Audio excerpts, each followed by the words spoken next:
Welcome friends.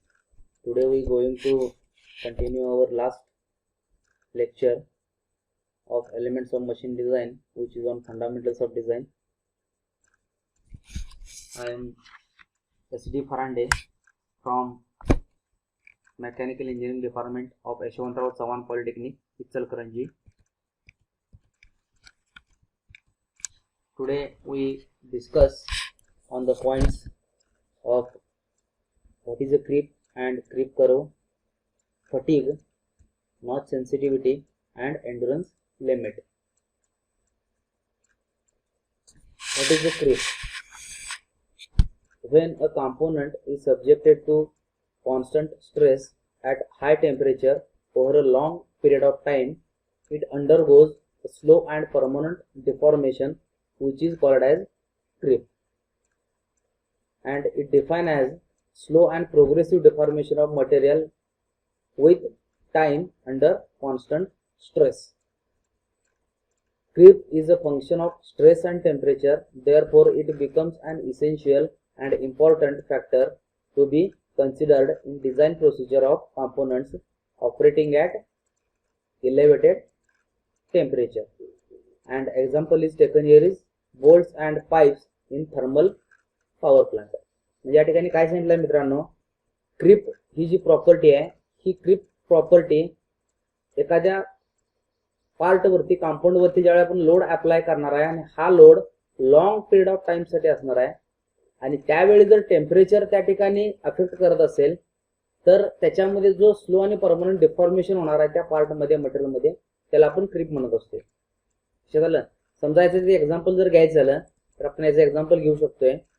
समजा एक civil structure मधला हा कॉलम आहे आणि याच्यावरती एक लोड अप्लाय होता राहणार आहे, बरोबर, आणि हा बीम आहे आणि या बीम वरती हा बीम असणार आहे या कॉलम वरती, बरोबर. म्हणजे याच्यावरती कंटिन्युअसली लोड अप्लाय होत राहणार आहे आणि हा जो लोड आहे हा load long period of time आहे, म्हणजे 1 वर्ष 2 वर्ष 3 वर्षासाठी याच्यावरती लोड अप्लाय होणार आहे. त्यानंतर काय होईल, आता कन्सिडर करा 2 वर्षानंतर याच्यामध्ये डिफॉर्मेशन होईल. म्हणजे हा जो बीम आहे हा डिफॉर्म झाल्यानंतर आपल्याला असा दिसेल, बरोबर. हे जे डिफॉर्मेशन झालंय हे लगेच झालेलं नाही आहे. कधी झालंय, लॉंग पिरियड ऑफ टाइम, म्हणजे जास्त वेळानंतर झालेला आहे आणि हे स्लो आणि परमनंट डिफॉर्मेशन झालं आहे. म्हणजे परत याच्यावरचा फोर्स आपण रिलीज केला, लोड रिलीज केला तरी ओरिजिनल शेपला जाणार नाही आहे, कारण परमनंट डिफॉर्मेशन असणार आहे, बरोबर. मग इथं काय म्हणलंय, टेम्परेचर म्हणलेलं आहे, बरोबर. टेम्परेचरचा इथं संबंध त्याने घेतलेला आहे. म्हणजेच काय, समजा 2 वर्षानंतर हा जर असा डिफॉर्म झाला परमनंटली, जर याला टेम्परेचर असता किंवा हीट आपण याला दिली असती तर हा 2 वर्षाच्या ऐवजी 6 महिन्यात किंवा कदाचित 1 वर्षात डिफॉर्म झाला असता. म्हणजे जेवढा टेम्परेचर असेल तेवढा लवकर तो डिफॉर्म होणार आहे, असं आपण म्हणू शकतोय. याला म्हणणार आहे आपण क्रिप. क्रिप कर्व दिला या ठिकाणी बघू शकतोय. when load is applied at the beginning of creep test, instantaneous elastic deformation OA occurs. म्हणजे OA हा जो आहे हा instantaneous elongation आहे. this elastic deformation is followed by creep curve ABCD. म्हणजे हा जो ABCD आहे हा इलास्टिक डिफॉर्मेशन आहे, जो असा कर्व फॉलो करणार आहे, क्रिप कर्व. चला याचे डिटेल्स आपण बघणार आहे आता. In that first stage from A to B, this is the first stage. It is called as a primary creep, and during this creep rate decreases, that is slope of creep curve increases from A to B progressively with time. म्हणजे A to B हा क्रिप curve जो आहे हा increase होत जाणार आहे, म्हणजे क्रिप rate जो आहे यामध्ये कमी असणार आहे. म्हणजेच काय, याचं डिफॉर्मेशन जे आहे हे स्लो असणार आहे आणि हे एकदम कमी असणार आहे. Hence the metal strain hardens to support the external load. म्हणजे आता या ठिकाणी आपण परत एक एक्झाम्पल घेऊ शकतोय. समजा एक रॉड घेतला आपण आणि याच्यावरती टेन्साइल फोर्स अप्लाय केला. टेन्साइल फोर्स अप्लाय केल्यानंतर काय होणार आहे, पहिल्या स्टेप मध्ये स्लोली हा डिफॉर्म होणार आहे आणि याची जी लेंथ आहे ही लेंथ वाढत जाणार आहे. ती समजा लेंथ एवढी झाली, बरोबर, पहिल्या स्टेपला. पण हे एकदम कमी असणार आहे डिफॉर्मेशन, कारण क्रिप रेट यामध्ये एकदम स्लो असणार आहे. त्यानंतर during second stage it is called as a secondary creep from B to C. And here the creep rate is almost constant. म्हणजे या ठिकाणी creep rate हा वाढत नाहीये. वाढत नाहीये म्हणजेच काय, हा जो आपण लोड अप्लाय केलेला आहे या लोडला डिफॉर्म करायला इंटरनली स्ट्रेस क्रिएट होणार आहेत, आतल्या बाजूला स्ट्रेस जनरेट होणार आहेत आणि हे मॅक्झिमम असणार आहेत या दुसऱ्या स्टेप मध्ये. त्यामुळे क्रीप रेट जो आहे इथं वाढणार नाही, डिफॉर्मेशन इथं याचं जास्त होणार नाही आहे. लक्षात आलं? म्हणजेच काय, या ठिकाणी मटेरियल जो आहे हा हार्ड होणार आहे, हार्डनिंग होणार आहे त्याचं, आणि त्यामुळे त्याचं डिफॉर्मेशन इथं जास्त होणार नाही आहे दुसऱ्या स्टेप मध्ये. आणि हा जो दुसरा स्टेप आहे, this stage occupies a major portion of the life of the component. म्हणजे या कॉम्पोनंटच्या लाईफ मधला मॅक्झिमम पोर्शन या सेकंड स्टेजनं ऑक्युपाय केलेला असणार आहे. याला आपण म्हणणार आहे second stage. In third stage this is called as a tertiary stage. याच्यात काय होणार आहे, it is shown by CD curve. During this creep rate is accelerated and gets increase due to necking and finally results into a fracture at point D. म्हणजे या D पॉइंटला तो fracture होणार आहे. म्हणजेच काय, हा जो लोड आहे टेन्साइल लोड आपण अप्लाय करतच राहिलोय, बरोबर. मग त्यानंतर काय होणार आहे, या तिसऱ्या फेज मध्ये टर्शरी मध्ये याच्या या ठिकाणी इथं नेकिंग फॉर्मेशन क्रिएट होणार आहे. नेकिंग फॉर्मेशन म्हणजेच काय, हा ब्रेक व्हायला चालू होईल, त्याचा डायमीटर इथं डिक्रीज व्हायला चालू होणार आहे आणि हा मटेरियल फेल होणार आहे या ठिकाणी पॉइंट D ला. असे 3 स्टेजेस आहेत क्रीप मध्ये. याला आपण क्रीप कर्व म्हणत असतो. Primary stage, secondary stage and tertiary stage. Next, fatigue. When a material is subjected to repeated stresses, it fails at stresses below yield point stress. Such a type of failure is called as a fatigue failure. This failure is caused due to progressive crack formation. Actually, these cracks are very small in size, that is fine and microscopic size. Therefore, failure may occur even without or prior indication. Fatigue failure begins with a crack at some point in a component. म्हणजे component मध्ये ज्यावेळी fatigue failure होणार आहे त्यावेळी fatigue failure हे होणार आहे आपल्याला माहित असत नाहीये, कुठलेही प्रायर इंडिकेशन किंवा इंटिमेशन न मिळता डायरेक्टली मटेरियल फेल होते. फटीग म्हणजे काय, समजा ज्यावेळी एखादा पार्ट, एखादा मटेरियल रिपीटेड स्ट्रेसेसला असणार आहे, म्हणजेच काय, स्ट्रेस त्याच्यावरती येणार आहे, जाणार आहे, येणार आहे, जाणार आहे, असे स्ट्रेस आहेत. किंवा compressive stress, tensile stress, compressive stress, tensile stress, असे वेगवेगळे स्ट्रेसेस त्यावेळी येणार आहे. त्यावेळी तो मटेरियल विदाउट इल्ड पॉइंटला फेल होणार आहे, म्हणजेच तो फेल्युअर पॉइंटला जायच्या अगोदरच फेल होणार आहे.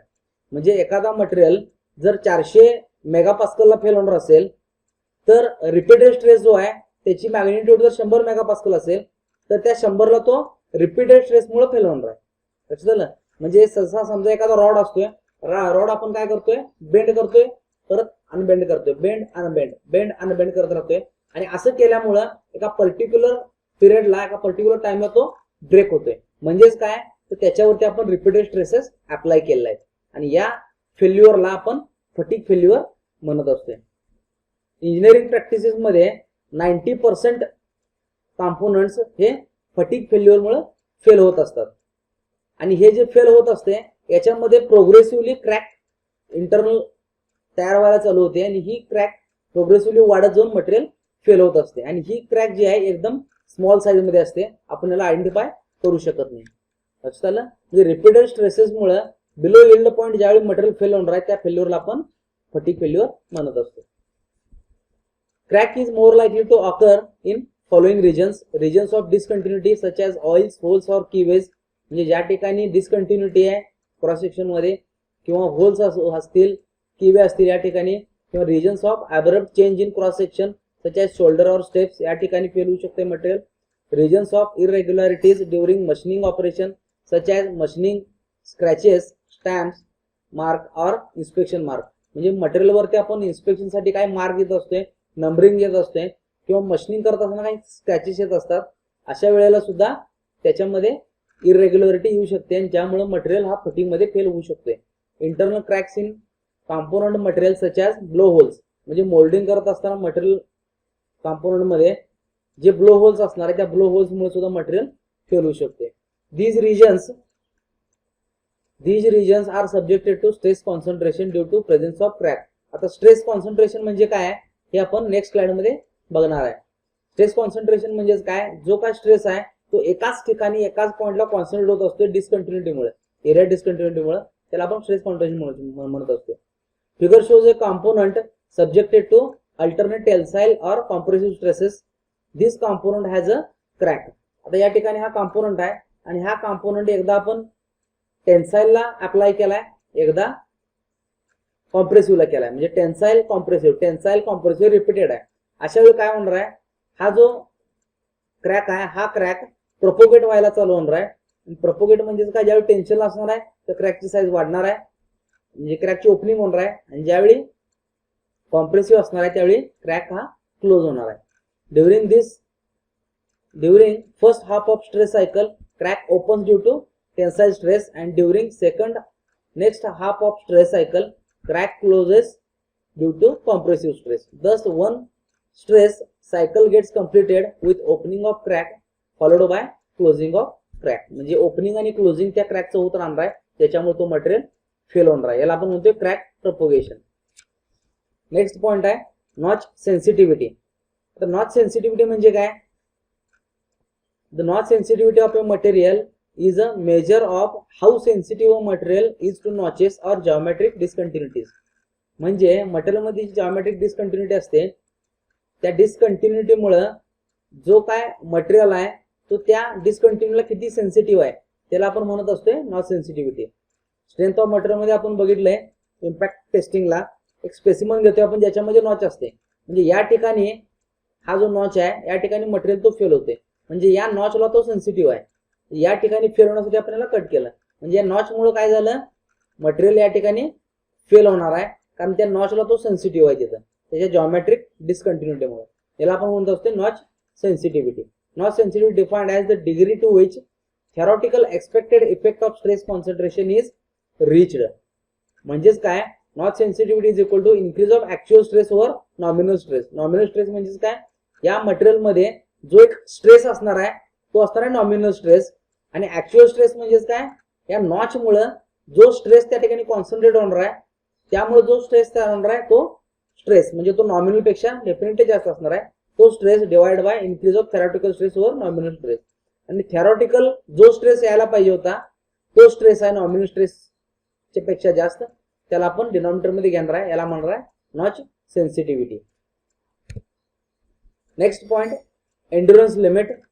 Consider a standard mirror polished specimen rotating in a fatigue testing machine and loaded in bending as shown in figure. या फिगर मध्ये आपल्याला दाखवलेला आहे, आपण बघू शकतोय इथं एक स्पेसिमन दाखवलेला आहे ज्याच्यावर आपण एक लोड अप्लाय केलेला आहे आणि हा बेंडिंग मध्ये. याचा टॉपमोस्ट लेअर जो आहे याला ए म्हणलेला आहे आणि बॉटम लेअर जो आहे याला बी म्हणलेला आहे, आणि हा रोटेशन मध्ये आहे.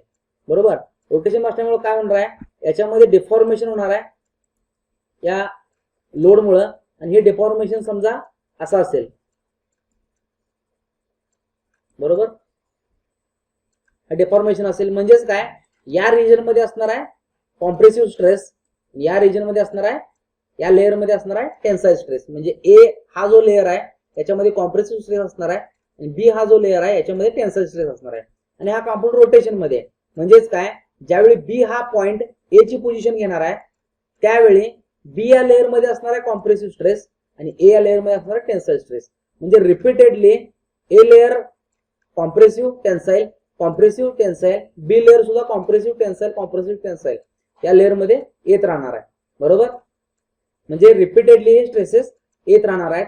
म्हणजेच जेवढ्या नंबर ऑफ सायकलला आपण घेऊन जाणार आहे तेवढ्या नंबर ऑफ सायकलला हा जाणार नाहीये, त्याच्या अगोदरच फेल होणार आहे रिपीटेड स्ट्रेसेसमुळे. म्हणजे हे जे मॅक्झिमम स्ट्रेसेस आहेत हे मॅक्झिमम स्ट्रेसेस जे आहेत त्या मॅक्झिमम स्ट्रेसेस जे असणार आहे ते कुठं असणार आहे, या टॉपमोस्ट लेअरला असणार आहेत. बरोबर, may be it is compressive or tensile. या ठिकाणी ग्राफ दाखवलाय, कॉम्प्रेसिव्ह टेन्शन आणि टाइम स्ट्रेस ग्राफ दाखवलाय. याच्यामध्ये टेन्साइल स्ट्रेस जो आहे हा पॉझिटिव्ह आहे आणि कॉम्प्रेसिव्ह स्ट्रेस निगेटिव्ह आहे. बरोबर, पण मॅक्झिमम स्ट्रेस जो आहे तो हा वरचा असणार आहे, मिनिमम स्ट्रेस हा खालचा असणार असं कन्सिडर केलंय, आणि टोटल रेंज ऑफ स्ट्रेस जो असणार आहे तो हा असणार आहे. बरोबर, म्हणजे याच्यातला रिपीटेड स्ट्रेस कुठला, टेन्साइल कॉम्प्रेसिव्ह रिपीटेड स्ट्रेस आहे. ज्यावेळी हाच ग्राफ आपण एखाद्या एसएन कर्व वरती काढणार आहे. एसएन म्हणजेच काय, stress versus number of cycle, म्हणजे किती नंबर ऑफ सायकलला याला आपण रोटेट करणार आहे आणि ते केल्यानंतर याच्यावर जो स्ट्रेस येणार आहे तो स्ट्रेस आपण या ग्राफ मध्ये घेतलेला आहे. म्हणजे डिझाईन स्ट्रेस इथं कुठं तर असणार आहे. जर समजा हा स्ट्रेस आपण कमी कमी करत गेला तर ते एका सर्टन पॉइंटला येणार आहे, इथून हा स्ट्रेस कॉन्स्टंट राहणार आहे. त्याला आपण म्हणत असतोय एंड्युरन्स लिमिट. म्हणजे ही जी लाईन आहे याला म्हणणार आपण एंड्युरन्स लिमिट म्हणत असतो या स्ट्रेसला, ज्याच्यावर इन्फायनाइट नंबर ऑफ सायकलला आपण मटेरियल रोटेट जरी केलं तरी सुद्धा फेल्युअर होणार नाही आहे. त्याला म्हणत असतो आपण endurance limit. If design stress is kept lower than a certain value as shown by dotted line. म्हणजेच काय, आता डॉटेड लाईन दाखवलेला इथं डिझाइन स्ट्रेस जो आहे हा याच्यावरती कुठं राहते. डिझाइन स्ट्रेस म्हणजे डिझाइन स्ट्रेस पेक्षा आपण एक सर्टन व्हॅल्यू कमी केली स्ट्रेसची आणि डॉट लाईन पर्यंत घेऊन आलो, the material will not fail what ever may be the number of cycles. This stress is non as endurance or fatigue limit. याला एंड्युरन्स लिमिट म्हटलं जाते किंवा फटिग लिमिट म्हटलं जाते या स्ट्रेसला.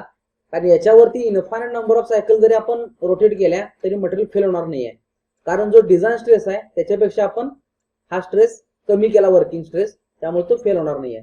Endurance or fatigue limit define as maximum value of completely reversed bending stress which a standard specimen can withstand without failure for infinite number of cycles of loads.